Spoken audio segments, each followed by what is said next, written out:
20, right thalamic infarct, mitral valve prolapse और carotid artery reduce. ये एक अलग सा केस है जिसमें राइट थैलेमिक ब्रेन के अंदर क्लॉट आ गया था, इसके साथ साथ माइट्रल वाल्व हार्ट का वो प्रोलैप्स हो गया था, और कैरोटिड आर्टरी यानी जो हार्ट से ब्लड लेके जाती है ब्रेन को, वो कैरोटिड आर्टरी श्रिंक हो, उनका डायमीटर जो था वो कम हो गया था। अब जो ये थैलेमिक स्पेस है वहां पर हमारी स्पीच, समझना, सुनना या इमोशंस या पेन या टच, ये सारे महसूस होते हैं। तो अगर वो एरिया में डैमेज होता है तो ये सभी चीजों पे प्रॉब्लम आ सकता है। अब ये केस में हुआ क्या था कि जैसे हमारी कैरोटिड आर्टरी रिड्यूस हो गई, उसका डायमीटर रिड्यूस होने से ब्लड का सप्लाई हार्ट से ब्रेन को कम जाने लगा, जिसके कारण जहां पर भी ब्लड स्लो होता है या कम होता है वहां पर क्लॉट बन जाता है। तो ब्रेन के अंदर क्लॉट बन गया। और दूसरे जो नीचे की साइड थी, कैरोटिड आर्टरी से ब्लड ऊपर कम जाने की वजह से वो ब्लड हमारे लेफ्ट एट्रियम में जमा हो गया, हार्ट के लेफ्ट एट्रियम में, जिसके कारण माइट्रल वाल्व पे प्रेशर आने से माइट्रल वाल्व प्रोलैप्स हो गया। तो इस प्रकार से मेन कारण था कैरोटिड आर्टरी। तो ये पेशेंट जब उनको थोड़ा सा लेफ्ट साइड पैरालाइज जैसा, बहुत वीकनेस था लेफ्ट साइड में, इसके साथ साथ वो इम्बैलेंस होता था, चलते थे तो उनका बैलेंस चला जाता था और कंटिन्यू गिडीनेस रहती थी, चक्कर सा जैसे आता वैसे रहता था हमेशा। जब ये आए तो न्यूरोथेरेपी में हमने क्या किया कि हमने सबसे पहले डाइजेस्टिव सिस्टम को ठीक किया, ताकि उनके जो विटामिन हैं, B12, फॉलिक एसिड या कैल्शियम, ये सारी चीजें एब्जॉर्ब हो सके अच्छे से। इसके साथ साथ हमने बॉडी का डिसॉल्विंग फैक्टर, उसको हिपेरिन कहते हैं, उसको हमने एक्टिवेट किया और ब्लड डिसॉल्व होने से उनके ब्रेन का क्लॉट निकल गया। वो क्लॉट निकलने से ही उनको चलने फिरने में सुविधा होने लगी। इसके साथ साथ उनका जो कैरोटिड आर्टरी का जो श्रिंकेज थी या अंदर का जो डायमीटर कम हो गया था, धीरे धीरे वो भी साफ हो गया। कैरोटिड आर्टरी भी अपने शेप में और डायमीटर हो गया, जिसके कारण ब्लड का फ्लो ठीक होने लगा। और ये ब्लड फ्लो ठीक होने के कारण जो बैक में हार्ट पे प्रेशर जा रहा था ब्लड का, वो कम होने से माइट्रल वाल्व भी ठीक हो गया। तो इस प्रकार से ये अजीब सा केस था, लेकिन ये ठीक हो गए और आज बहुत सालों से बिल्कुल ठीक है।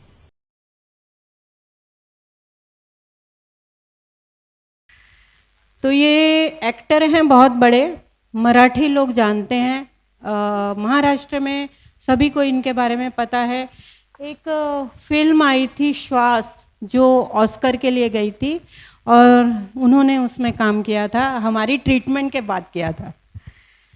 तो ये संदीप कुलकर्णी जी, और उनकी उस समय उम्र 42 थी और पूना में कुछ उनकी शूट चल रही थी और उस शूट के दरमियान अचानक उनको चक्कर आया, वो गिर गए।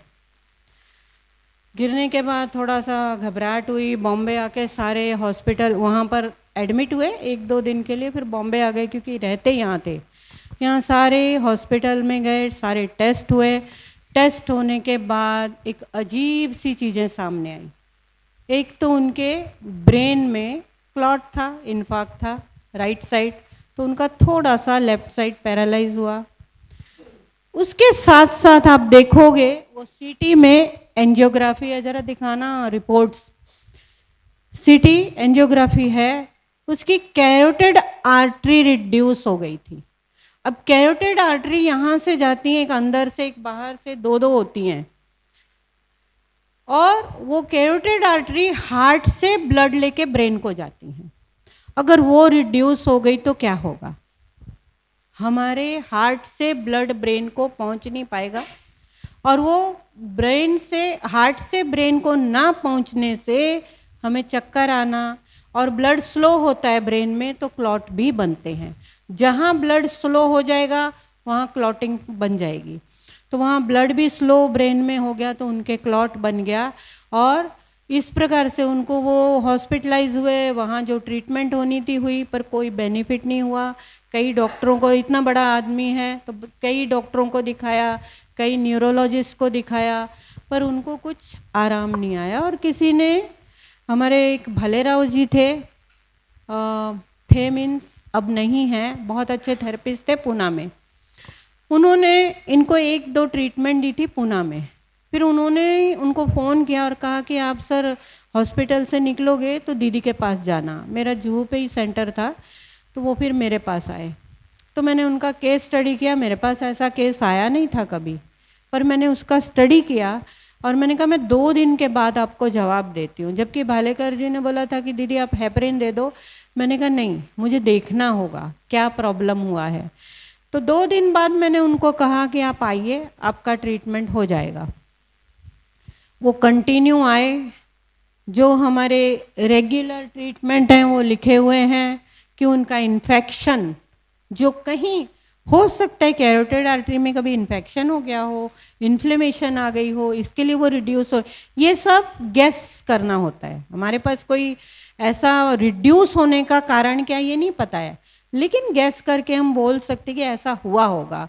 तो अंदाजे से ट्रीटमेंट हम सब दे सकते हैं क्योंकि बॉडी को नुकसान तो है ही नहीं। तो हमने उनको जो ट्रीटमेंट दी आपके सामने हैं सारी, और हिपेरिन वगैरह आपको पता है, सब एक्सप्लेन करने की ज़रूरत नहीं है। और धीरे धीरे उनमें चेंज आने लगे। तो रोज़ आते थे, उनकी वाइफ लेके आती थी। धीरे धीरे उनका जो चक्कर आने थे, गिडीनेस, कंटिन्यू खड़े होने के बाद ऐसे हिलता था और इनबैलेंस होता था। और ये बताऊं, उसके साथ साथ माइट्रल वॉल प्रोलैप्स हुआ। तो माइट्रल वॉल क्यों प्रोलैप्स हुआ?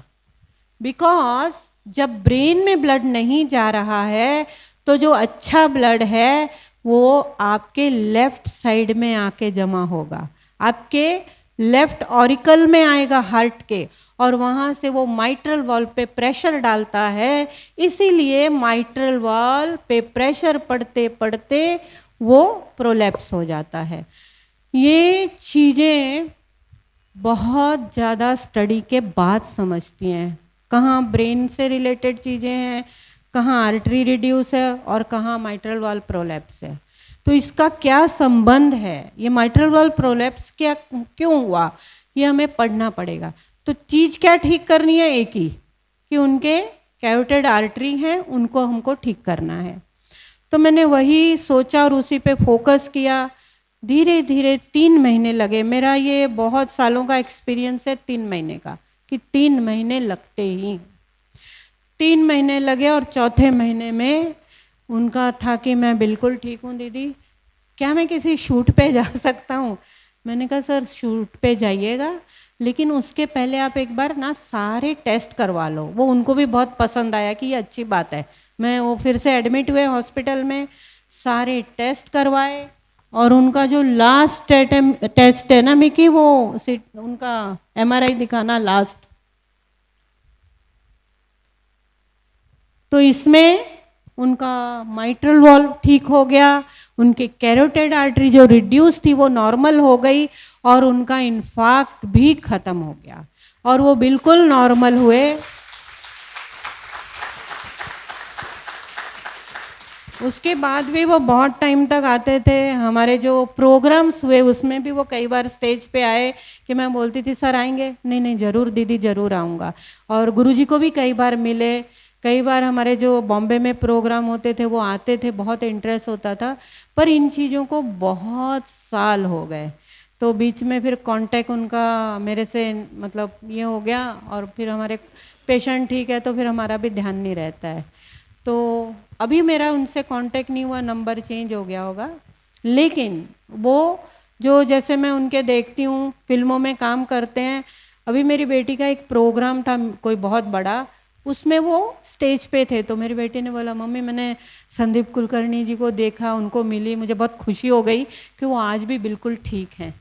तो ये 15-20 दिन पहले की बात है, मतलब वो आज भी ठीक है। उसके बाद उनका वो श्वास पिक्चर बनी, उनका वो डोंबिवली फास्ट है, श्वास है, तो ऐसे मतलब वो एक्टर नोन है और आज तक बिल्कुल ठीक है।